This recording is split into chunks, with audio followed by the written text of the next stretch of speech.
Ang programang ito ay rated SPG. Striktong patnubay at gabay ng magulang ang kailangan. Maaaring may masiselang tema, lengguwahe, karahasan, sexual, horror o droga na hindi angkop sa mga bata. Hindi inaasahan ni Lynette itong kanyang mga nakikita at nabangga dito sa kung nasaan sila ni Josa. Dito na nga ikinagulat niya dahil naaninag niya itong isang lalaki at kung saan talagang malakas ang kanyang kutob na ito ang pumasok sa kanilang tahanan.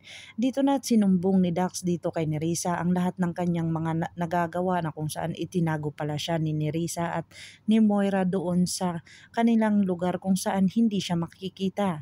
Dito na nga kaya paluluwasin ni Moira itong si Dax papuntang Japan kung saan hindi po pwede na manatili siya dito sa Pinas. Dito na nga kaya mahuhuli ni Annalyn dahil sa dalawa na sila ni Dr. Lyndon Javier ang pupunta sa Japan at talagang isasama niya ang kanyang ina na kung saan talagang masayang masaya sila doon.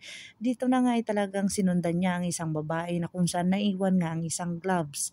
Dito na nga kaya masaksihan ni Annalyn ang lahat ng mga lihim ni Moira at talagang malalaman niya ang mga koneksyon ni Moira at saka ni Dr. Carlos Benitez o talagang masaksihan na naman niya o mag-udyok na naman ng panganib at pagsubok dito kay Annalyn dahil sa kanyang mga nakikita dito sa Japan o kaya mahuhuli na itong si Moira dahil sa talagang nagkita na si Lynette at saka si Dax at talagang prosigido ito na mahuli itong si Dax dahil sa sinusundan pa rin siya nito ng kanyang konsensya.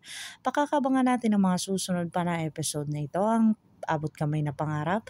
If you like my story, please like, share, and subscribe para ma-update po kayo sa mga susunod pa. Yun lamang po at maraming salamat.